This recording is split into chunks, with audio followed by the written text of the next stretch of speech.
We want what's true, but we're so afraid of it because we have to surrender everything we're chasing and everything we're holding on to. You cannot hold on to the unreal and melt totally into what is real.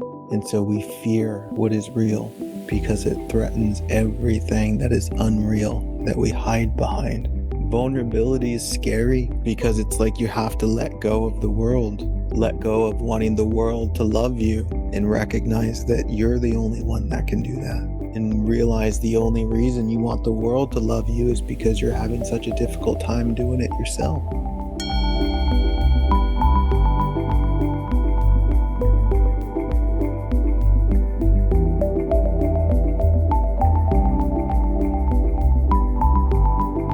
The fear of love. And if you read the pre-live stream reflections that I posted, I mentioned there, and I've mentioned before on this program, that the more you investigate the things you fear and the things you want or desire, when you get through all of the stories, when you get through all the things that you think but don't really know, and connect with the heart of the matter, all of these fears that we have melt into a single fear. And likewise with all of the desires we might have, they all melt into a single desire. And in the singularity of these things, it is the same thing. What you crave most in this life is also what you fear most in this life. The one thing that you want most is the one thing that you fear.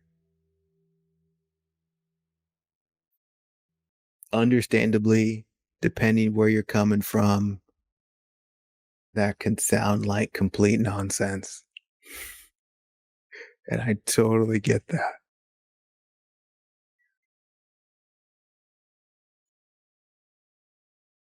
But if you're a little bit intrigued in understanding how this can all be so much more simple than 10,000 wants and 10,000 fears,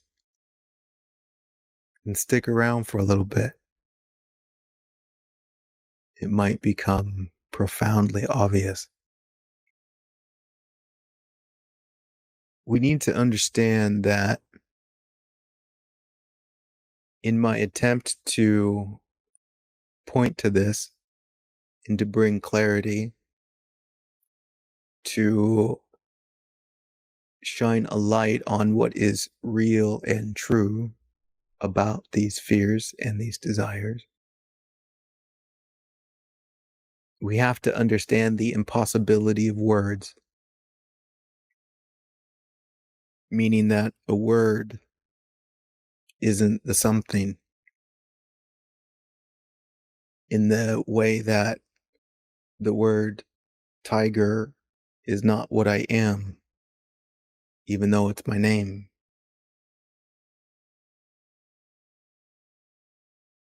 To call the ocean an ocean is not even close to what it is. But yet, these names and labels, they help us communicate together. They help us play together. They can help us understand. But fundamentally, as it pertains to what is real, which is synonymous with what is true, words can't go very far.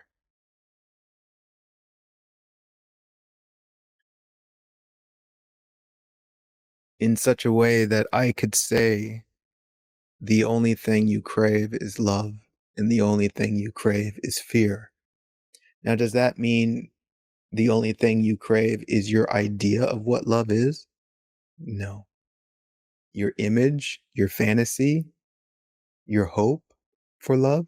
No. Do I mean that you're afraid of these ideas? No. The word love is pointing to something that touches upon the essence of what you crave, but the word can't really capture it. But it feels really close, especially for a lot of people, especially as you've spent your time in life running around trying to manifest this, that, and the other, thinking it would solve the problem. When you get real intimate with yourself, when you get real honest about your human experience in an effort to articulate it, it might be said that love seems like it's lacking. Love seems like it's missing.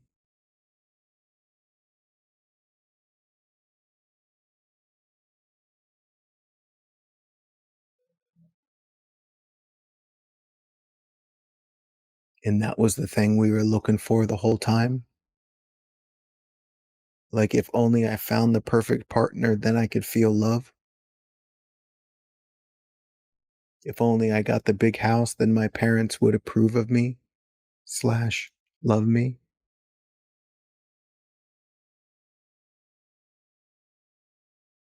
If only I had $1 billion, I could relax and know that all is well.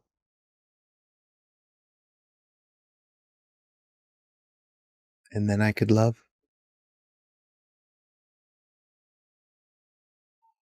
And of course, none of that really worked.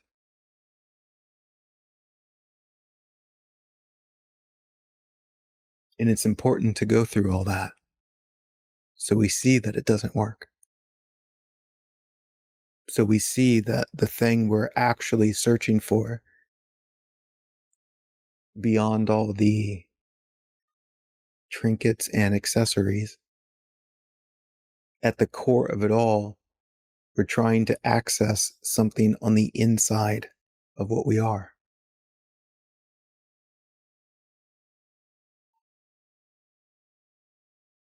I want to capture this other person so I can feel love on the inside. I want to collect all this money so I can feel peace on the inside. I want to have control over the world so I don't ever experience my insecurity on the inside. Do you see this? This is what we do, understandably. It's part of the conditioning, it's what we've been taught. That the way you get what you really want on the inside is by exerting some sort of control or force over life, which is really just a violence that says, don't be what you are, be what I want you to be, which is also like saying, worship me, don't be free.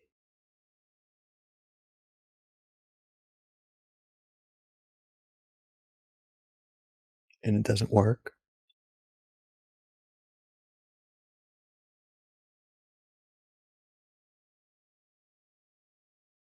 You see, we can say we're looking for all these 10,000 things, and we can believe it. If only this, if only that.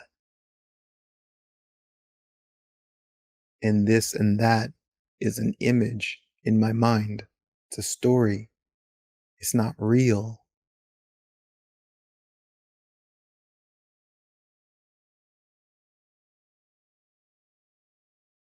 But yet what I'm craving is something real. And that realness that I'm trying to get access to is a realness on the inside of what I am.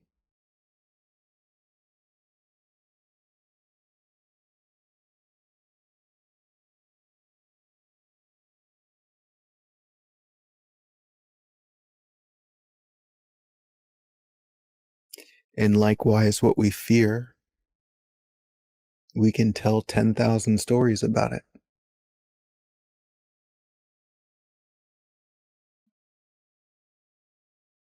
But what do you really fear?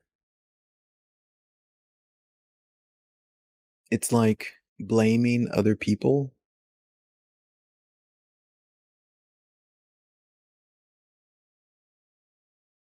This is fascinating. This is beautiful.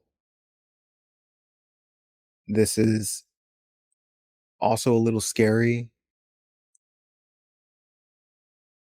to see just how much blame doesn't have anywhere to land. And I've used numerous examples.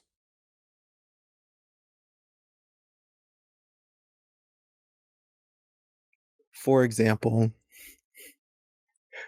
I was in the city today in Lisbon and I was catching a train back. And I got to the train station. I sat on the bench waiting for the train. Train never showed up. And of course, I'm trying to get home. I got things to do. And as I'm sitting there, realizing that the train is not on time, I might have to wait another 20, 30 minutes for the next train. Kind of throws off the schedule I had in mind. I saw the potential for disturbance, agitation, irritation, frustration. And in all of those stories, they wanted to blame the train. They want to say, I feel disturbed because the train is not doing what I want it to do.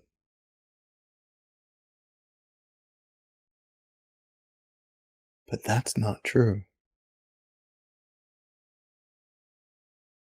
I feel disturbed because of how I see.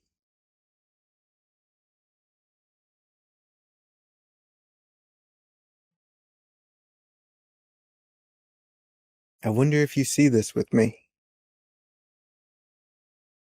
To see the potential reality of believing that if I was disturbed, it was because of the train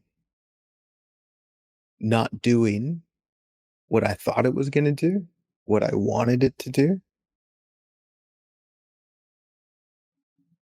And if only the train was on time, then I wouldn't be disturbed. I wouldn't be agitated, irritated, frustrated, stressed, anxious. And so in that can be stories about, I'm afraid the train might not be on time. I'm afraid I won't get home in time for my meeting. And then what will that mean? Do you see all these stories that we tell about what we're afraid of and then project it onto things in the world? It's like we hide from the fear and give it to others or give it to objects like a train.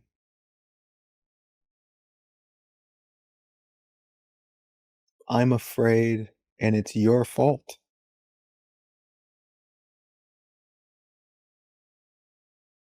But there's a deeper fear here.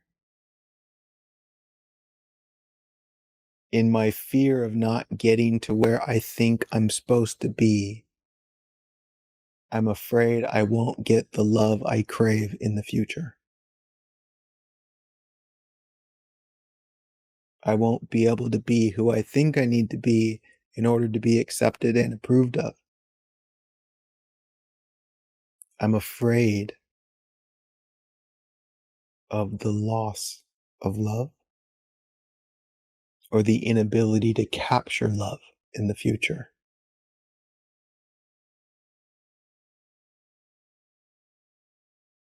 I'm afraid that I won't match that image of myself, the image in which I think if I was that, then I would be lovable.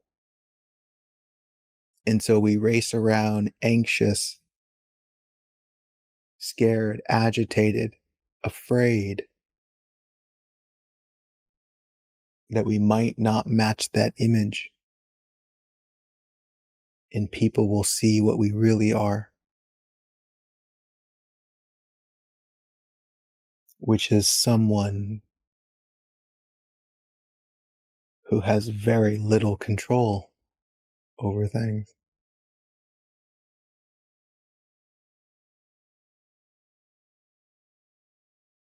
or which is someone who doesn't know.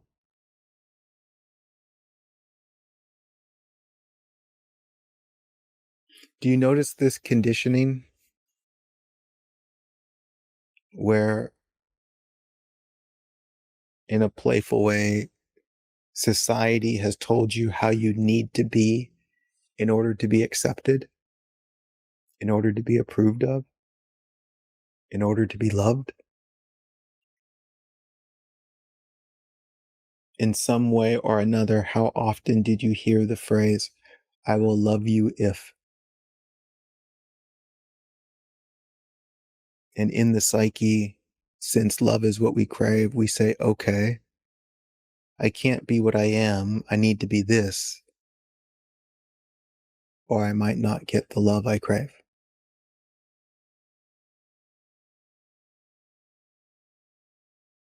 I can't be interested in what I'm genuinely interested in.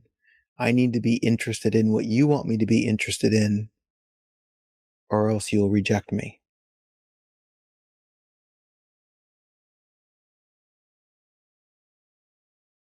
I can't live my own life. I have to live your life if I want your approval.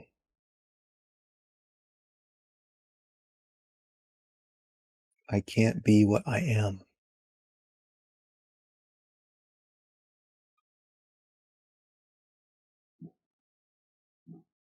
And naturally, on the other end of that spectrum, we say to other people, I will love you if, because we are equally afraid. Dear train, I will love you if you're on time, so I can get to that future I'm so desperately trying to get to. Dear train, if you help me maintain the illusion of who I think I am, then I'll love you.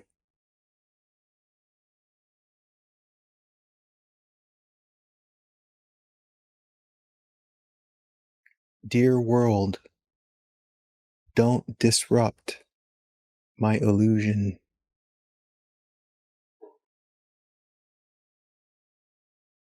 Don't get in the way of where I think I'm going.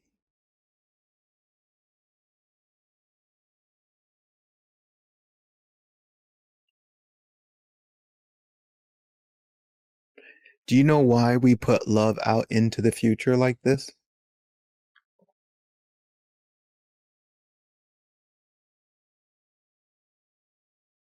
Because we're scared of it. We like the idea. We like the fantasy, and fantasies are always in the future. It's like we can enjoy it from a distance, but we don't really want to be taken by love.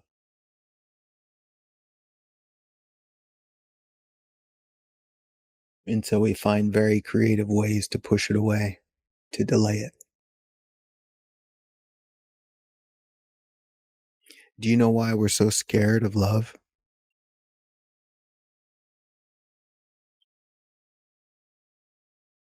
Because in the presence of real love, there's nothing more to fix about yourself. Everything about you is loved. And what do we do in the face of that? We say, no, no, no, no, no. I do not look how I'm supposed to look. Not ready for love. When I look how I'm supposed to look, then we'll do the love thing. Nope, nope, nope. I don't got the important piece of paper that tells the world who I am. Once I have that, then I'll be open to love. In the presence of love, which embraces your totality as you are right now, there is no more motivation to complete yourself in the future. That means you have to stand as you are right now and see your wholeness. But I don't want to look at some of these parts about myself.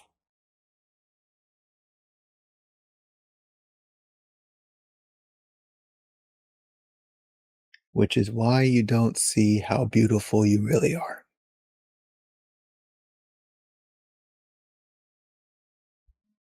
Because if you would really look at it,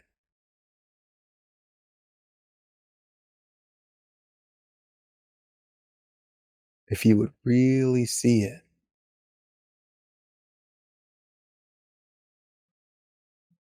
you would see how extraordinarily beautiful you are, even in your adorable insanity of being human. Furthermore, you ready for this one? Furthermore, if you look at the problematic and violent tendencies, habits, patterns, they all stem from a belief in the idea that you are not yet lovable. And so the solution to all of those things is not to change yourself in the future to match an image. It's to extend love now and let them transform when they're ready to transform. But what happens in the face of love? It's like it takes away our violent struggle to get control over those things rather than just to love those things.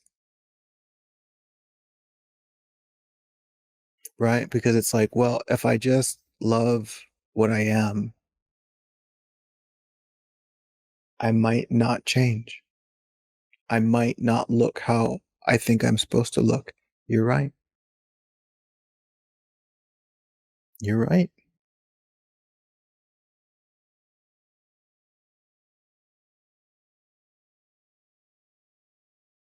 And if you're still captured by the fantasy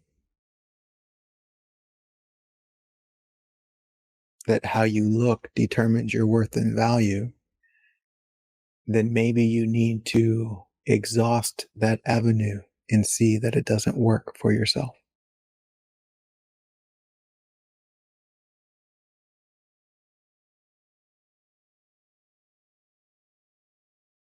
And finally meet the end of that painful destination where you look back on your life and you say, wow, I wish I would have just loved myself as I am. Yeah. Because if I had just loved myself as I am, I probably would have enjoyed myself, which probably would have included just taking care of myself.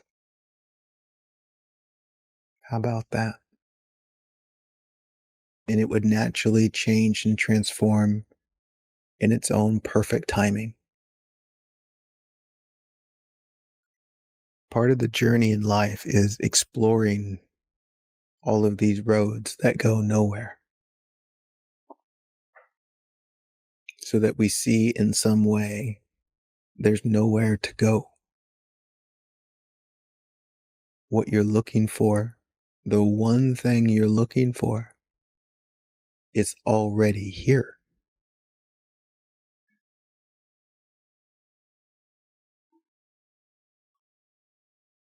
Everything else is simply an illusion that will never become manifest. It might look like it does, but that will be the illusion of an illusion becoming manifest.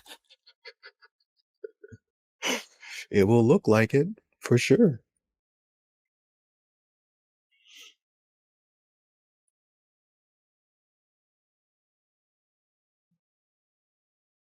And part of this illusion, just like the illusion of blaming the train, thinking it was the train's fault for my inner experience, there's the illusion that the love I crave is going to come from somebody else, which makes perfect sense if you believe in the illusion of blame. Well, if somebody else can make me feel shitty, then somebody else can make me feel love. So I better go capture someone, but see that the train doesn't have the power to make you feel shitty. See that there is nothing in the world that has the power to make you feel anything. What you feel, what you experience on the inside of what you are, is in response to how you see. This is that very, very ancient discovery. It's been spoken about since the beginning. Wake up and see what you really are. We are afraid of love.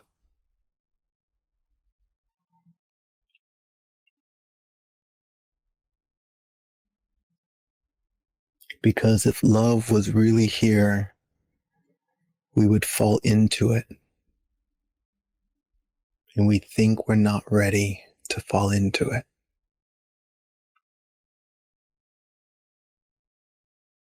Because we haven't yet matched the fantasy of who we think we're supposed to be rather than just being what you are.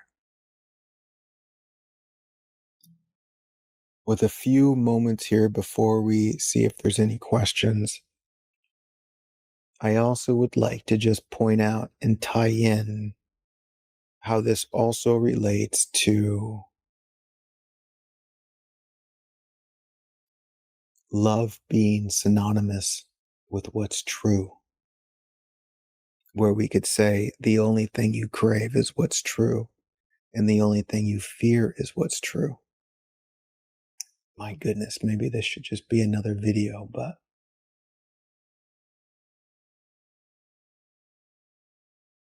we want so much the real. We want so much to rest in presence. We want so much to just be what we are.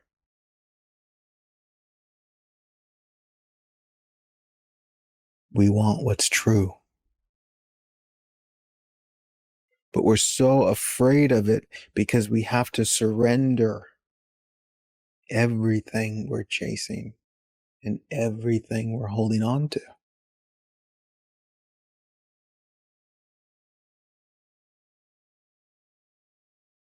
You can't hold on to something in the future and be present right now. You cannot hold on to the unreal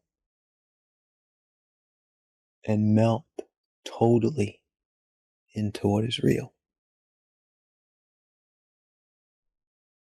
And so we fear what is real because it threatens everything that is unreal, that we hide behind, that we hold on to, that we cling to. And I get it. Vulnerability is scary because it's like you have to let go of the world. You have to let go of wanting other people to approve of you and recognize that you're the only one that can do that. Let go of wanting the world to love you and realize the only reason you want the world to love you is because you're having such a difficult time doing it yourself.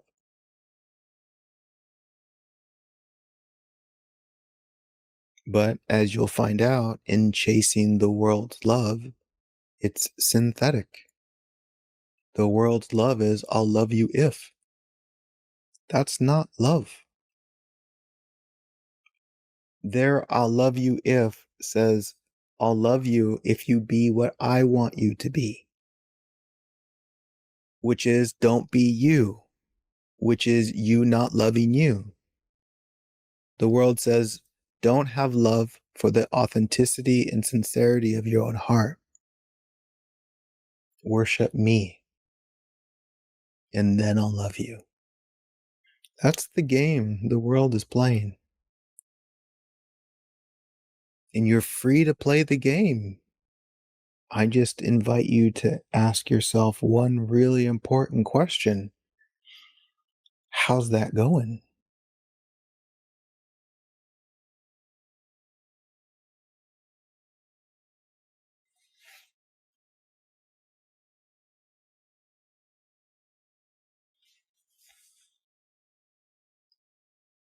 If you want somebody else to accept you, you have to reject yourself. And again, you're free. You're free. It's not you should or you shouldn't. It's not what's right, it's what's wrong. It's you're free, but what's true? If you want somebody else to approve of you, to love you, to like you, to validate you, you're essentially saying, okay, I can't be what I am. I need to be what they want me to be. So I'll reject myself in order to get their approval. How's it going? Okay, let's do some questions. Clay says, what I wonder is what love is actually. Feeling, sensation, relationship, that sense of all rightness.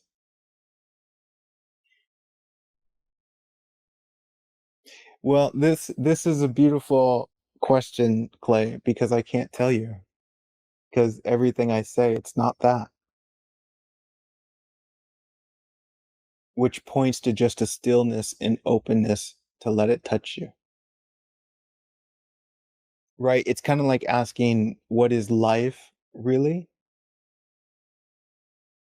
And everything I say about it is to just take a photograph and show you the photograph.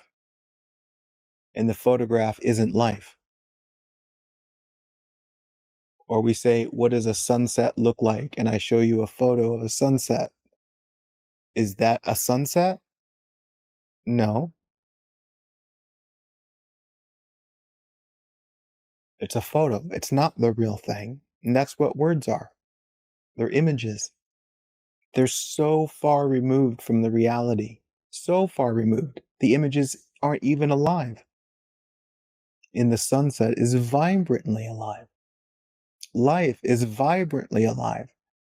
But as human beings, we become so accustomed to living with a worship for images.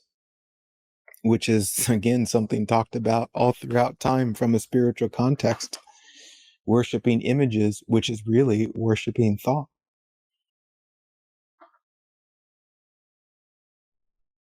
Worshipping our ideas, our constructs, our labels, our ideologies, our dogmas. Worshipping mental content as if it's reality. It is not.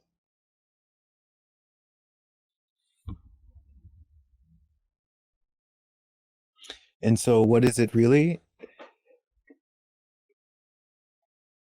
I don't know, but I love you.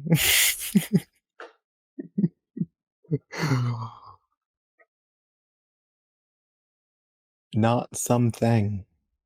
It's everything. Which is interesting because the moment you look for it, you miss it. Because looking for it implies that it's not here. And you go, where do you go looking for it? You go looking for it in the imagination. And you find like ideas, oh, it's this or it's that. No, but it's cute. The simple act of looking for it implies that it's not here right now.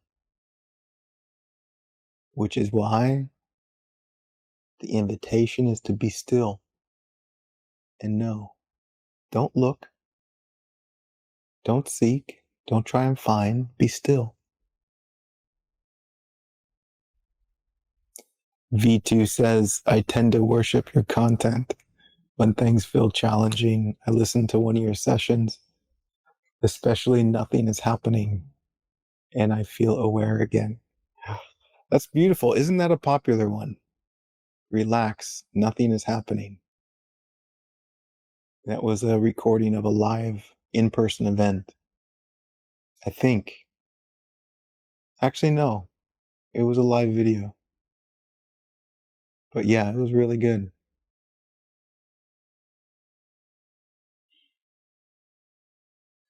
That's a great one to just put on and be like, oh, shit. We get lost in this world that we imagine to be happening that's not happening at all. We get lost in this character that we imagine ourselves to be that we're not at all. It's fascinating. It's beautifully fascinating. And from life's perspective, there's just no judgment about it whatsoever. Life's just like, yeah, it's pretty crazy, huh?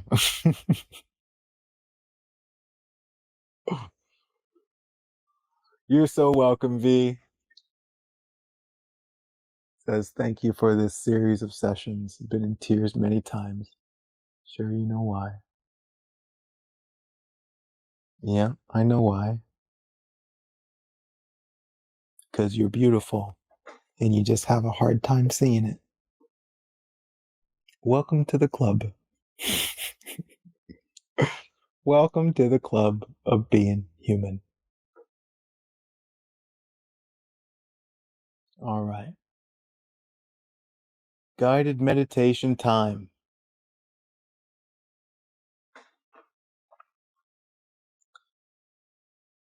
And I love how these get to be spontaneous.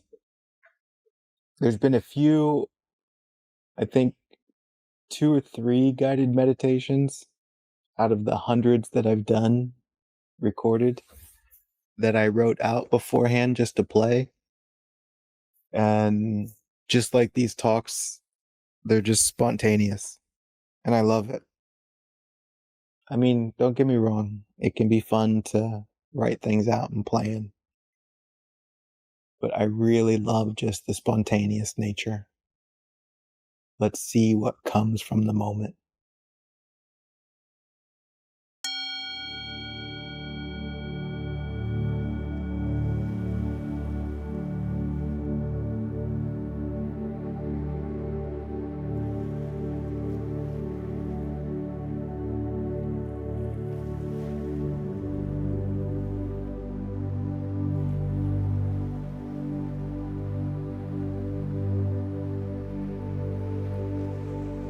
This moment.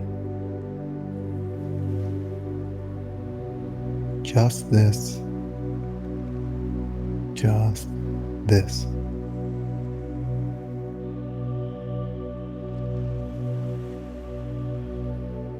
Let's just be here together.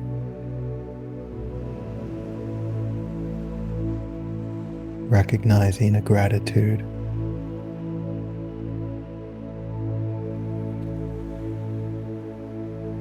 for this, for that,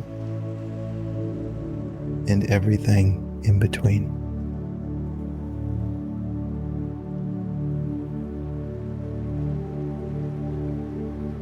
This moment.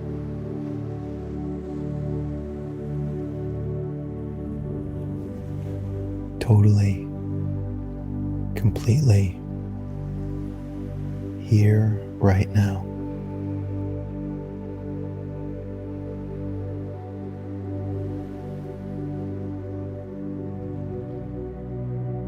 We can gently acknowledge that, yeah, we're scared sometimes. We get scared sometimes. Maybe we're scared right now. But let us recognize that in this space, in this moment,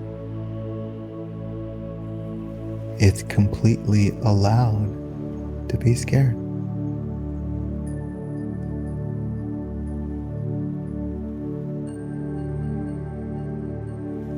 Will you recognize this for me? That life is not afraid of you being afraid.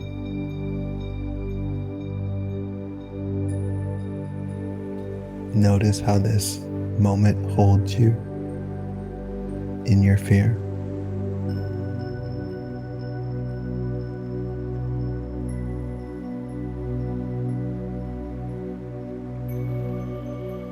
No demand, no expectation.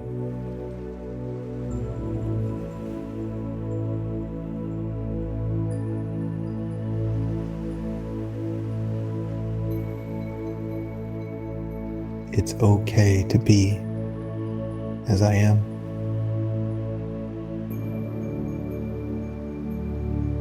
And like all things, it will change. And like most things, if not all things, it will change not when you want it to, but when it's time.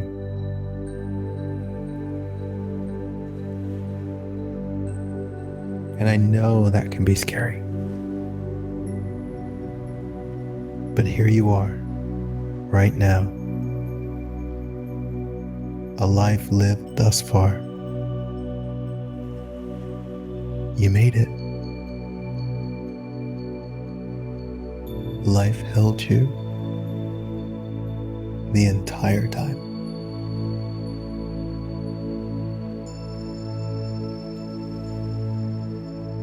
You're gonna make it again. This time, how about we relax a little bit more? Trust a little bit more.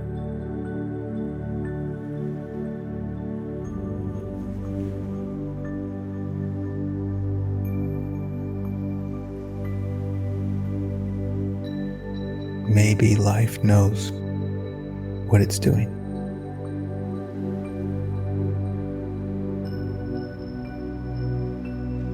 To bring you home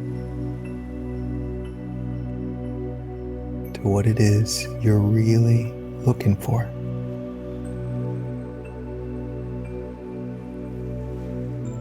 And letting everything that is unreal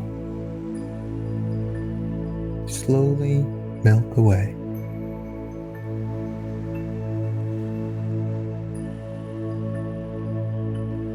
And naturally, if you're holding on to it, as it melts away, it's gonna feel like it's being ripped away from you. But it's not. It just no longer serves.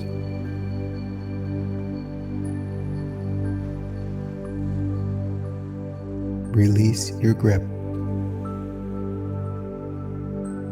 Come home to the reality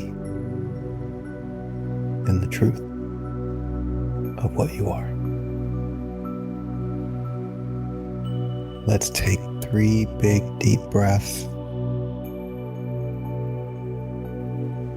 and just appreciate whatever it is we can appreciate. And then we will continue on in our evening or day with the spirit of love and play. Let's breathe.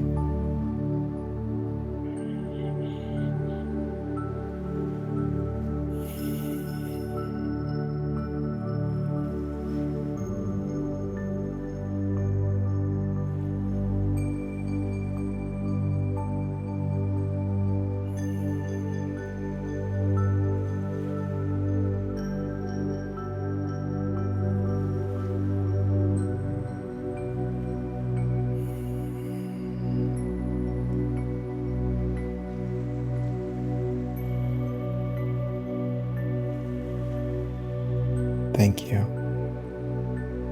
for meditating with me today.